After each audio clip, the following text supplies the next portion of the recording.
আমরা কোন দিন কোন জেলায় যাব এটা আগে থেকেই ঠিক করা ছিল। মুজিববাদী সন্ত্রাসীরা নিষিদ্ধ ঘোষিত সন্ত্রাসী ছাত্রলীগ, আওয়ামী লীগ ও তার অঙ্গ সংগঠনের সন্ত্রাসীরা গোপালগঞ্জে আমাদের ওপর হামলা করেছে।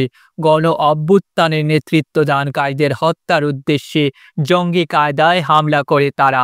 বুধবার ১৬ জুলাই রাত ৯:৩০টায় খুলনা প্রেস ক্লাবে আয়োজিত সংবাদ সম্মেলনে জাতীয় নাগরিক পার্টি এনসিপির আহ্বায়ক নাহিদ ইসলাম এসব কথা বলেন।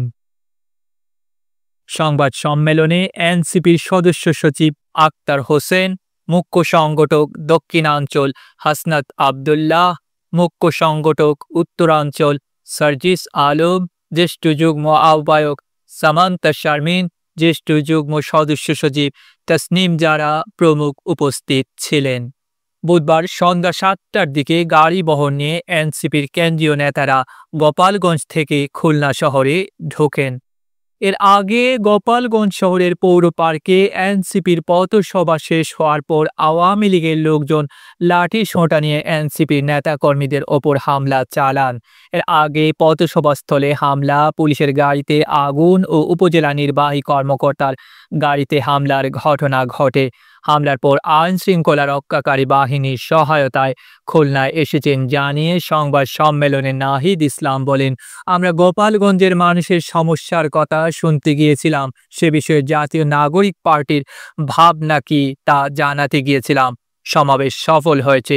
সেখান থেকে আমরা মাদারীপুরের দিকে যাওয়ার সময় ফ্যাসিস্ট আওয়ামী লীগ ও মুজিববাদী সন্ত্রাসীরা আমাদের গাড়ি বহরে ও আইন শৃঙ্খলা বাহিনীর ওপর হামলা চালায়। আওয়ামী লীগকে ইঙ্গিত করে এনসিপির আহ্বায়ক বলেন, এরা যে জঙ্গিতে রূপান্তরিত হয়েছে তা দেশবাসীর কাছে আজ স্পষ্ট হয়েছে। ৫ আগস্টের পর গোপালগঞ্জ ফ্যাসিস্টদের আশ্রয় কেন্দ্র হয়ে উঠেছে। নিষিদ্ধ ঘোষিত সংগঠন সহ যাদের নামে মামলা হয়েছে তারা সকলে গোপালগঞ্জে ছিলেন। নাহিদ ইসলাম বলেন, আজকের ঘটনার কারণে মাদারীপুর ও শরীয়তপুর পথসভা স্থগিত করা হয়েছে। তবে বৃহস্পতিবার ১৭ জুলাই ফরিদপুরের পূর্ব নির্ধারিত কর্মসূচি হবে। দেশের প্রতিটি জেলাতেই তাদের কর্মসূচি হবে।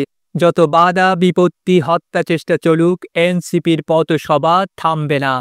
তিনি জানান, বৃহস্পতিবার সারা দেশে বিক্ষোভ কর্মসূচি পালন করবে এনসিপি। ডেস্ক রিপোর্ট, আধুনিক কাগজ।